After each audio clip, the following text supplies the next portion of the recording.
Competition हर जगह पे इतनी कंपटीशन है कि सरवाइव करना मुश्किल हो रहा है। ऐसी सिचुएशन में अगर हम मेहंदी के क्लासेस देना शुरू करेंगे तो कल जाके हमारे स्टूडेंट ही हमारे कॉम्पिटिटर हो जाएंगे। फिर हम अपने बिजनेस को कैसे सस्टेन करेंगे? तो क्या हमें क्लासेस देने चाहिए? हमें दूसरों को सिखाना चाहिए? इस बारे में हम आज के वीडियो में बात करेंगे। सबसे पहले हेलो, नमस्ते, how are you all today. हम आज के टॉपिक के बारे में बात करें उससे पहले ये जो डिज़ाइन बन रही है वो बहुत सारे आर्टिस्ट के वर्क से इंस्पायर्ड है। जैसे कि उसका पाम का एरिया है वो सोना मिस्त्री जी की डिज़ाइन से इंस्पायर्ड है, और जो एलिफेंट बने हैं वो पिंटरेस्ट में बहुत सारे आर्टिस्ट ने इस तरह के एलिफेंट किए थे। ओरिजिनल कहाँ से है वो पता नहीं चला, लेकिन जो लोटस हमने बनाया है वो हमारे एडवांस मेहंदी क्लास में हमने अपने स्टूडेंट्स को सिखाया था, वो मैंने यहाँ पर इस्तेमाल किया है। बहुत ही सिंपल लेकिन ट्रेंडी डिज़ाइन है जो आप लोगों को अच्छी लगेगी। तो चलिए कंपटीशन के बारे में ज़रा जान लेते हैं कि मेरे विचार क्या है। कहाँ पर कंपटीशन नहीं है? हर जगह पे आप देखो, घर से लेके बाहर, खेल कूद से लेके पढ़ाई और बिजनेस, हर जगह पे कंपटीशन है।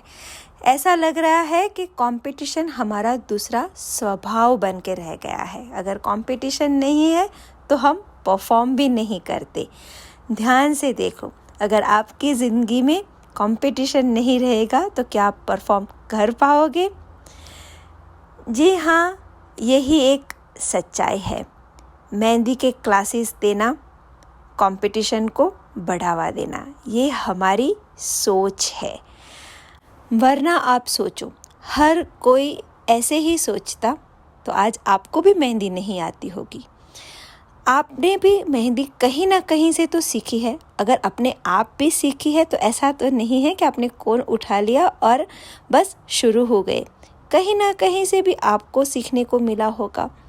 तो कंपटीशन है, लेकिन सिखाना एक बिजनेस भी है। बहुत सारे ऐसे आर्टिस्ट हैं जो अब इवेंट वगैरह बहुत कम करते हैं, लेकिन क्लासेस चला के उनका टाइम बिज़ी रहता है, उनकी इनकम भी बहुत अच्छी रहती है।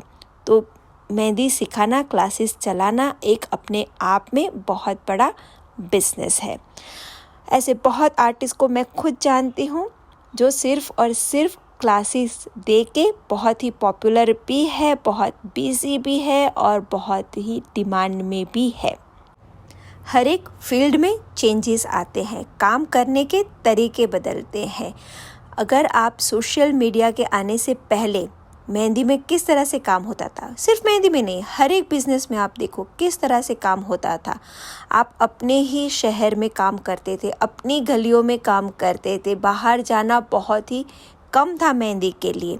लेकिन सोशल मीडिया के आने के बाद अब आर्टिस्ट इंटरनेशनल भी जाते हैं काम करने के लिए, एक शहर से दूसरे शहर भी जाते हैं। तो अब काम की जो परिमिति है, वो क्षेत्र जो है वो सिर्फ आपका गांव या कस्बा या शहर नहीं रह गया है, पूरी दुनिया उसका एक क्षेत्र बन गई है। तो काम इस तरह से बड़ा भी है।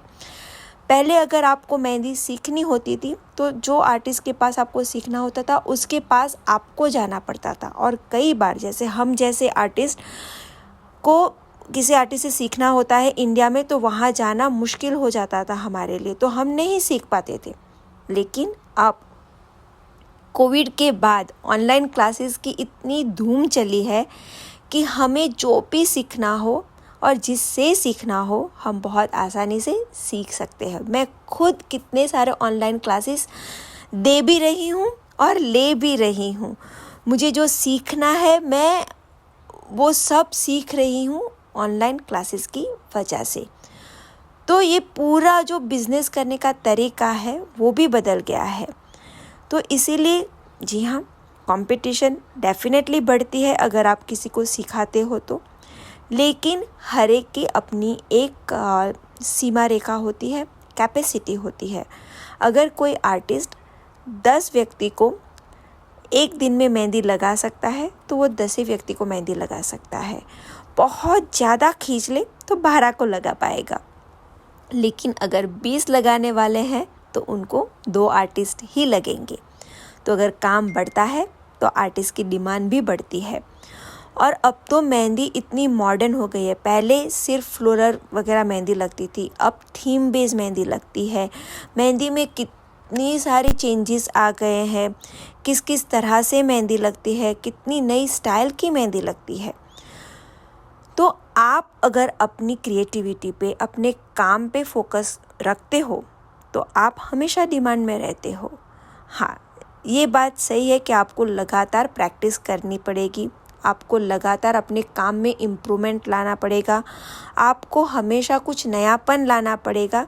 तो कंपटीशन में आगे आने के लिए आपको वो सब मेहनत तो करनी पड़ेगी, क्योंकि आज के ज़माने में ट्रेंड बहुत जल्दी से चेंज हो जाता है। लेकिन ये भी ध्यान रखिए कि हर एक बिज़नेस को अपना एक कस्टमर बेस मिल जाता है। कैसे? जैसे कि मनीष मल्होत्रा है, सब्यासाची है, तो उनके एक कस्टमर बेस है, उनका भी बिज़नेस चलता है, बहुत अच्छे से चलता है, आप देख सकते हो। और उसी तरह जो छोटी छोटी शॉप्स हैं जहाँ पर सस्ते कपड़े मिलते हैं, उनका भी काम चलता है, उनके भी कस्टमर है। तो हर एक के कस्टमर उनके बेस होते हैं, उनको अपना काम मिल जाता है। लेकिन as a business provider, art provider, as a mehndi artist के तौर पे आपको कौन से कस्टमर को कैटर करना है, उसके ऊपर आपको काम करना पड़ेगा। जी हाँ, छोटे गाँवों में, कस्बों में मुश्किल होती है, क्योंकि वहाँ पर रहने वाले कुछ लोग बहुत ही ट्रेडिशनल होते हैं, वो मेहंदी पे इतना खर्चा नहीं करते। लेकिन जैसे मैंने कहा, सोशल मीडिया के ज़माने में, आजकल के ज़माने में सिर्फ आपका गांव, आपका कस्बा, आपका शहर ही आपकी सीमा रेखा नहीं रह गया है। अगर आप अपने काम पे फोकस करते हो, अपने काम को इम्प्रूवमेंट करते रहते हो, तो जब आपको चांस मिलता है तो आप अपने काम को और आगे ले जा सकते हो। मुश्किल है, नामुमकिन बिल्कुल भी नहीं है।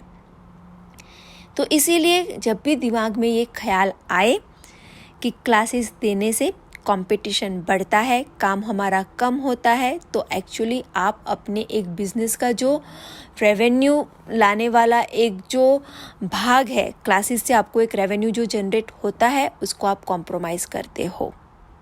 तो इसीलिए इस सोच को बदल दो। सोच बदलोगे, ज़िंदगी बदलेगी, हमेशा ध्यान रखो।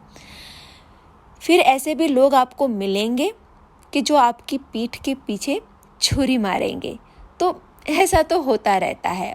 वो सब जो होता है ना, जो बुरा एक्सपीरियंस, उसको सिर्फ एक्सपीरियंस के तौर पे लेके, लेसन लर्न करके, जो अच्छा हुआ है उसके ऊपर फोकस करके आगे बढ़ जाना चाहिए।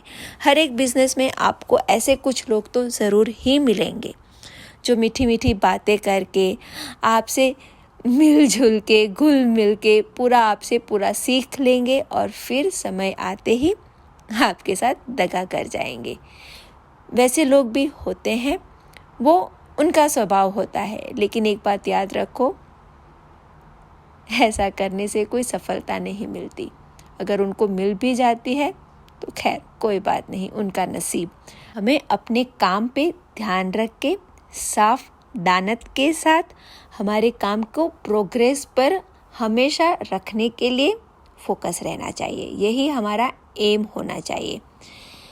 अच्छे लोग होते हैं, बुरे लोग होते हैं, कोई हमारे साथ अच्छा करता है, हमें सपोर्ट करता है, हमें गाइड करता है, तो एक तो ऐसे भी होते हैं जो हमें नीचा खींचने की कोशिश करते हैं। हमारा जो हिस्से का, हमारा मेहनत से हमने जो बनाया है, उसको छीन लेने की कोशिश करते हैं। तो अब ऐसे लोगों के ऊपर हमारा कोई भी कंट्रोल नहीं है। ये सब एक्सपीरियंसेस है। एक्सपीरियंसेस लो, आगे बढ़ जाओ। ऐसा कोई भी आर्टिस्ट या कोई भी इंसान या कोई भी आपको नहीं मिलेगा कि जिनके साथ ये नहीं हुआ है। सबके साथ ऐसा होता है। तो खैर, अगर आपके दिल में कोई भी ऐसा विचार आए कि ये करने से कंपटीशन बढ़ेगा, हमारा काम कट जाएगा, कोई हमारे साथ बुरा करेगा, तो ये सारे विचार छोड़ के जो पॉजिटिव साइड है, उसकी जो पॉजिटिव इफ़ेक्ट है, उसके ऊपर फोकस करो और आगे बढ़ने के लिए प्रयास करते रहो, मेहनत करते रहो, प्रैक्टिस करते रहो। मेहनत का बदला हमेशा अच्छा होता है। तो चलिए, इसी के साथ मैं बिना आर्ट पैशन से आप सबसे विदा लेती हूँ। हम बहुत जल्दी वापस मिलेंगे। तब तक के लिए stay blessed, stay inspired and keep inspiring everyone. Take care everyone. Thank you. Bye bye. See you.